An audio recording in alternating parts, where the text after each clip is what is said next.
Hi guys, welcome back to my channel. So today I'm going to do a beginners and my go-to exercise routine. So when you're a beginner, you need to make sure you're nice and warm and your muscles are ready to actually start sculpting. So you want to do some sort of cardiovascular activity.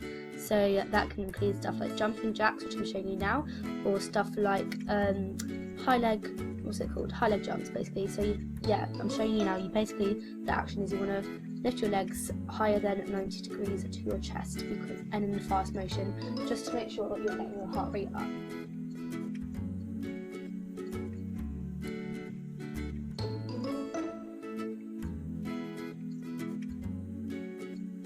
So when you're going into sculpting, I'm going to start with your lower ab muscles. So these are some leg lifts, and basically you want to lift your legs as close to the floor as possible without lifting up your back.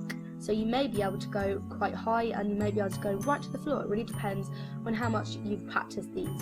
And you also want to make sure your arms are straight out flat to give you sturdiness and balance and make sure that you don't fall. Really engage your lower abs in this because it will really help tone them and sculpt them. So this next one is targeted basically on your triceps, biceps and shoulder muscles all in one, and you basically just want to circle your arms forward and circle your arms backwards. This will burn. Like you will feel this if you do enough of them. I usually do 50 each way, but it really depends on how experienced you are and how much you really want to do. But you can usually feel this, and you want to do really short and fast circles both ways. So next one is targeted at your actual glutes and upper leg muscles, and they're basically called donkey kicks, where you lift your legs to be about 90 degrees and kick up and down. And I like to make sure that I don't go all the way to the floor, so that means my glutes are really engaged with what I'm doing. Make sure you also squeeze because it will really help tone them up.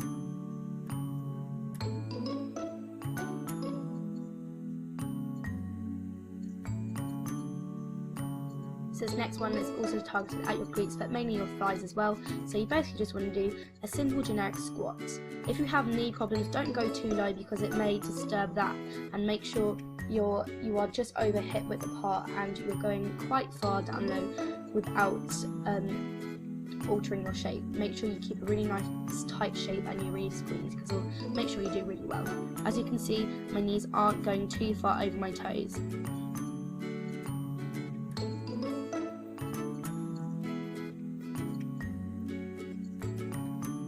This next one is targeted at your upper abs, and it's basically a basic crunch with your arms behind your head, and you want to really engage because as you can see, you're contracting and compressing your ab muscles to really make sure you sculpt and define them. Really squeeze as well and make sure your head is neutral. This is a really good exercise to strengthen your entire core and body. So you basically just want to bring your hand to your opposite shoulder, and you want to try and keep a neutral position, and you basically just don't want to twist your hips. So now moving on to my exercise routine. This is what I do to sculpt my muscles. So I'm going to start off with a bit of a cardiovascular activity just to warm up my to warm up my blood and raise my heart.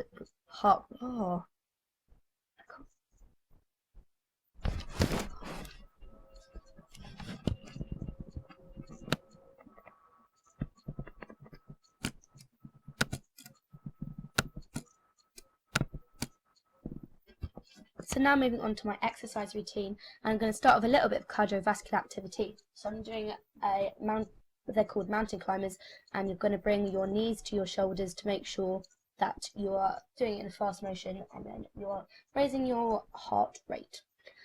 So now I'm doing this is targeted at my lower and upper core muscles, and I'm basically contracting and compressing my muscles, which means that they're going to work harder and it's going to be more of a tighter sculpt. And this is just really good for tightening up your stomach muscles. This one is targeted at your obliques. You basically want to touch your fingertips to your ankles, targeting those obliques. Make sure your head's in neutral and you're really squeezed.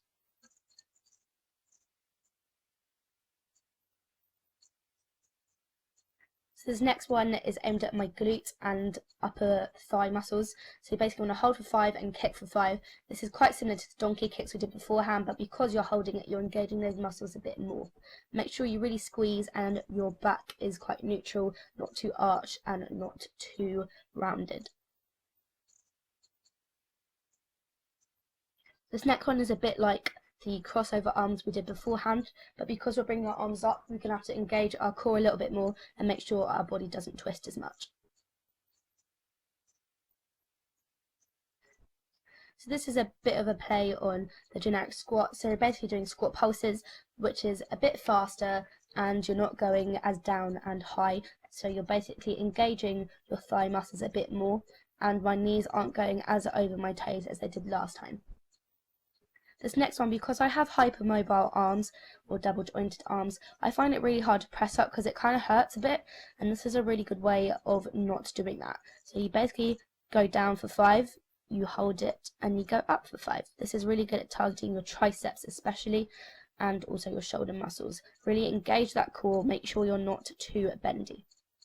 This one is aimed at my lower abs. This is a bit like the leg lifts we did beforehand, but because we're circling, we have to engage our upper core muscles a bit more, and also our hips, and also make sure that our shoulders stay flat on the ground.